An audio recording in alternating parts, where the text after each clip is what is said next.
Hello everyone! In the previous video, we've learned how to use PubChem API to retrieve data and use Discord bot to display it. But wouldn't it be insane if the bot is able to plot the chemical data with its corresponding molecular weight, right?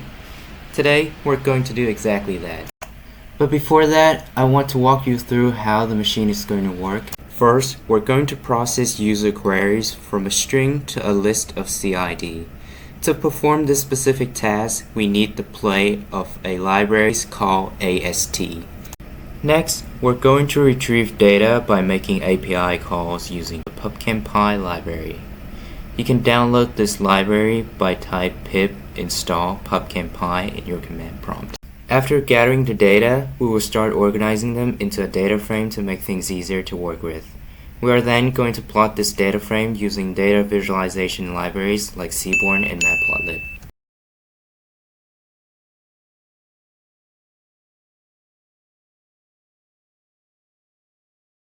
Alright, so to start off, I'm going to start importing some important libraries. We're going to start with matplotlib.pyplot as PLT. We're going to import Seaborn as SNS. Those will be the libraries that are responsible for creating the plot. Next, we're going to import pandas as PD. This is responsible for the data frame. We're going to import PubChem for the chemical data. And then we're going to import AST, which stands for Abstract Syntax Tree. And then we're going to import Discord.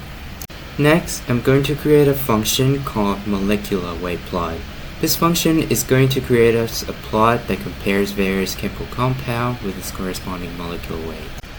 We will also use a try except block to handle any potential errors gracefully, like if a user provides an invalid CID, like a string instead of a CID. I mean, it's technically in the string format, but it's not number, but rather letters, and so we do not take that. So we'll tell them that this is not right, you need to provide numbers. But before that, our task is to convert the input string of CIDs into a list. We'll use ast.literalEval for this.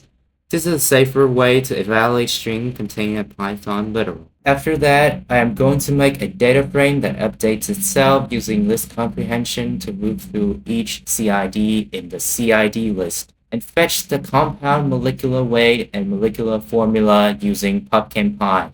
In the code I wrote, it might seem very confusing for those who aren't familiar with list comprehension. In case you didn't get it, here's another way to look at it. Once we have successfully fetched our data and compiled it into a clean pandas data frame, the final step is to visualize it and send it back to the user on Discord. This is where the visualization and file handling magic happens. We'll start with data visualization using Seaborn and Matplotlib. Seaborn gives us a more attractive statistical visualization built on top of Matplotlib. I'll start by creating a scatter plot using Seaborn library. I will start passing in our data frame df. We'll set the molecular weight as our x-axis, the quantitative measurement, and the molecular formula as our y-axis. Since molecular formula is categorical, we will create a new visual representation lining up all compounds by their unique formula and showing their corresponding weight. After the plot is generated in the memory, we need to save it as an image file so we can send it through Discord. First, PLT type layout is a small but important function that ensures our axis labels and titles don't get cut off when the image is rendered. Then, PLT savefig. I think I don't have a lot to say about this. Basically, it just saves the current figure to a file named plot.png. And finally, plt.close is crucial. It frees up the memory used by the plot, which is a good practice, especially when you run your bot multiple times. The final block of code is purely for the Discord bot environment. We need to package our image file and create a rich embed message. Here, I am creating one and setting the title to be molecular weight plot. I'm also going to set the color to be blue. Next, we use the setImage method from Discord to specify the image we want to embed to the display. The key part here is the URL we provide. This isn't a normal website like Google or YouTube. This is a special convention used specifically by Discord for bots when sending files. You could think of it like when your bot sends a message. It includes both the embed object and the discord.file object, which is our plot.png. And by setting the URL to what I've written here in the, as you can see on the screen, followed by the file name plot.png, basically you're telling the Discord client, hey, look for a file attached to the same message with the name plot.png, and use that as the image source for this embed.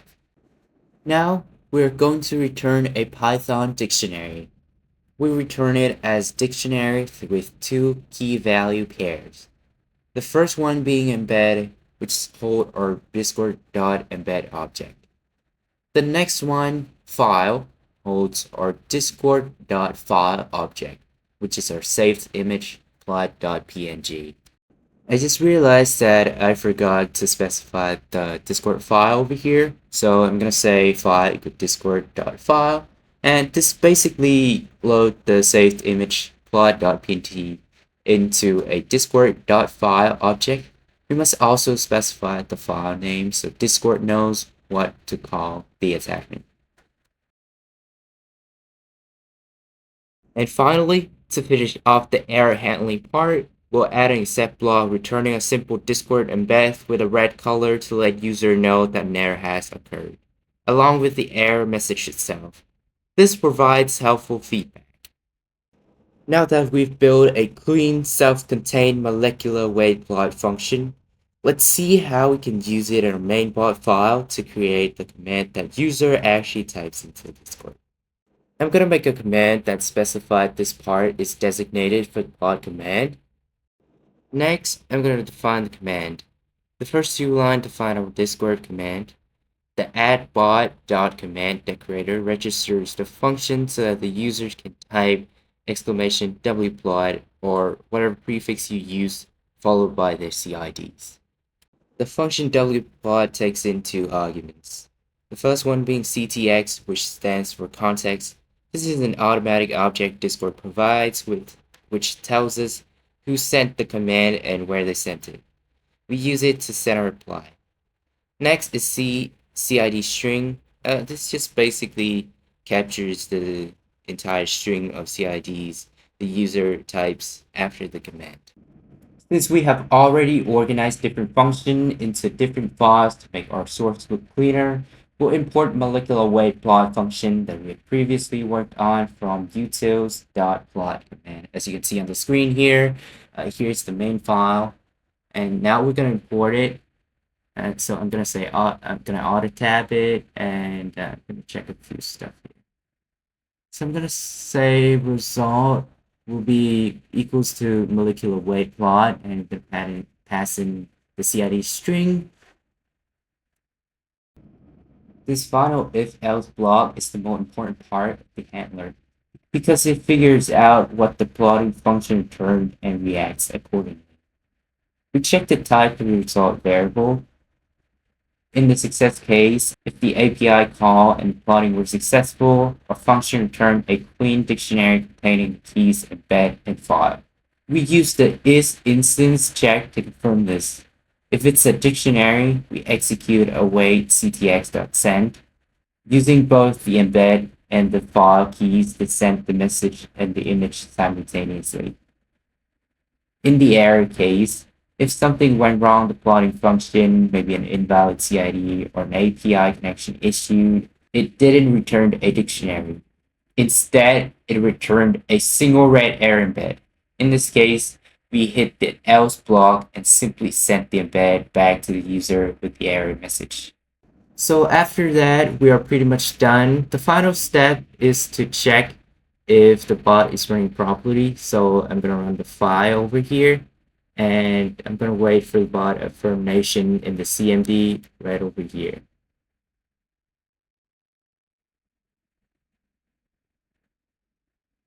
Alright, so now the bot is ready. So next I'm going to go to my Discord and I'm going to ask it to make a plot. As you can see, the bot is online right there. So we're going to wait for a little bit. Notice that This is gonna take a bit of time, and the more compound you're adding into this, the longer it's gonna take. So you gotta be patient for this.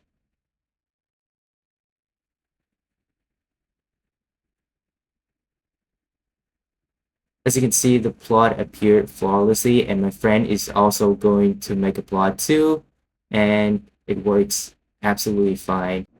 Thank you for watching, and if you find this video helpful or that you learned something useful today, please consider to like, subscribe, and share, and I hope you have a good day. Peace.